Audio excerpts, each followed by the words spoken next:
महाराष्ट्र के मुख्यमंत्री देवेंद्र फडणवीस हमारे साथ हैं जो बिहार दौरे पर हैं। सर, एबीपी न्यूज़ में आपका स्वागत है। 2020 में आप प्रभारी के तौर पर यहाँ थे और एक सफलता भी हासिल की थी।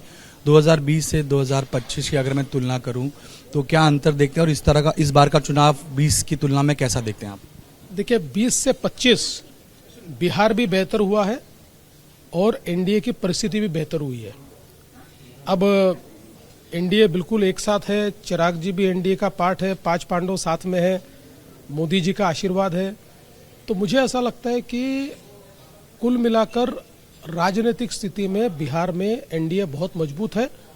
और जहां तक बिहार का सवाल है तो मैं 5 साल में देख रहा हूं, आप पटना का एयरपोर्ट ही देख लीजिए, कितना बदल गया। एक छोटा सा कस्बे का एयरपोर्ट लगता था, आज इंटरनेशनल एयरपोर्ट लगता है। यहाँ बने हुए आज पुलिये देखिए, यहाँ बने हुए आप रोड देखिए। अभी कल मैंने 350-400 किलोमीटर रोड से ही सारी सभाएं की, बारिश थी तो सब जगह मुझे अच्छा रोड मिला। तो एक प्रकार से जो इंफ्रास्ट्रक्चर का काम हुआ है, आज आप देखिए कि जिस प्रकार से यहाँ पर इंजीनियरिंग और मेडिकल कॉलेज बने, आपको अगर एक इंडस्ट्रियल इकोसिस्टम तैयार करने है तो यही सारी चीज़ें लगती है। वो चीज़ें आज दिख रही है बिहार में।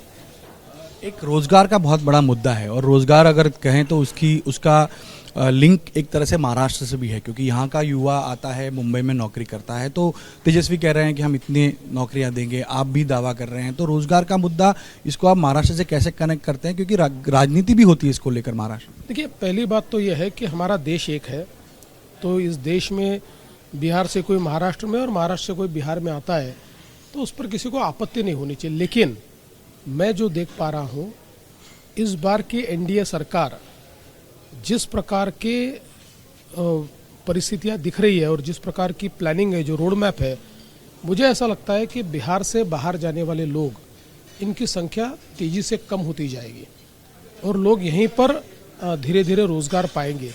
क्योंकि हमने अक्सर देखा है कि मोदी जी ने जो व्यापार है, उद्योग है, उसका कंसंट्रेशन कहीं नहीं होने दिया पूरे देश में।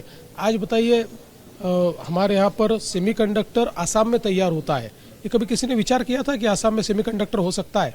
लेकिन हो रहा है, मोदी जी है तो मुमकिन है। तो मुझे लगता है कि ऐसा ही अगले 5 वर्षों में बिहार का चित्र बदलने वाला है। क्योंकि क्या होता है कि आपको वहाँ तक पहुँचना पड़ता है, तभी आप ऊपर जा सकते हैं। वहाँ नहीं पहुँचे तो आप कितने भी वादे कर लीजिए, वहाँ आप ऊपर नहीं। वहाँ बिहार पहुँच चुका है, बस अब ऊपर ही जाना है। महिला वोटर 2020 में आपने आकलन किया था और उस समय प्रभारी के तौर पर आपने इस पर जोर भी दिया था कि महिला वोटर को जोड़ना चाहिए। और एक कहीं ना कहीं आप भी ये मानते हैं, आप ये कहते भी हैं कि मोदी जी के प्रति महिला वोटर का एक तरह से लगाव है और वोट आते हैं। इस बार आप जिस तरह की योजनाएं ले आ रहे हैं, क्या उसका असर महाराष्ट्र की तरह बिहार में भी देखने मिलेगा? देखिए, महिला वोटर जो है देश भर में ये मोदी जी को बहुत सम्मान करती है। महिला वोटर, ये शब्द सही नहीं है लेकिन दूसरा शब्द याद नहीं आ रहा है, ये मोदी जी की वोट बैंक है। और आप कोई भी चुनाव देख लीजिए, बीजेपी जहां जीतती है वहां मोदी जी के नाम पर महिलाएं पुरुषों से ज़्यादा वोट करती है, बीजेपी को या एनडीए को। तो मुझे लगता है कि इस बार भी वही परिस्थिति है। इस बार मोदी जी और नीतीश जी, इन दोनों की पॉलिसीज़ पर, इन्होंने लिए हुए सारे निर्णयों पर महिलाएं बहुत अधिक प्रभावित है, प्रसन्न है और उसका परिणाम दिखेगा। मुख्यमंत्री के तौर पर चेहरा नहीं आया, लेकिन नेतृत्व सभी आपकी तरफ से कहा जा रहा है कि नीतीश कुमार के नेतृत्व में चुनाव लड़ा जा रहा है। तो महाराष्ट्र में भी यही बात हो रही थी, क्या नीतीश कुमार एकनाथ शिंदे बनेंगे? इस तरह के सवाल भी विपक्ष उठा रहा है यहाँ पे। देखिए, महाराष्ट्र में हमने बहुत स्पष्ट रूप से कहा था कि बीजेपी देवेंद्र फडणवीस के नेतृत्व में लड़ रही है। यहाँ हमारी पार्टी ने स्पष्टता से कहा है कि हम सब लोग नीतीश बाबू के नेतृत्व में लड़ रहे हैं। इसलिए कहीं पर भी हमारे नेताओं ने रत्ती भर भी उसमें कोई संशय रखा नहीं है, नीतीश बाबू ही मुख्यमंत्री बनेंगे। और एंटी इनकम्बेंसी नहीं होगी आपको लगता है? नीतीश 20 साल का ये पूरा शासन रहा है। मुझे थोड़ा इस बार उल्टा दिखता है। मुझे एंटी इनकम्बेंसी नहीं, नीतीश बाबू के प्रति लोगों का रुझान दिखता है। लोगों को लगता है कि इन्होंने सेवा की है, बेदाग की है, कोई परिवारवाद नहीं लाया, कोई भ्रष्टाचार नहीं किया है, इसलिए इनको एक और अवसर देना चाहिए, लोगों में भावना है। आखिरी के 2 सवाल। एक, मोकामा का जंगल राज या मोकामा में जो हुआ है उसके बाद जंगल राज का मुद्दा काफ़ी गरमाया है, उसे आप किस तरह देखते हैं? देखिए, सभी लोग ये जानते हैं कि बिहार में किस प्रकार का जंगल राज हमने देखा है।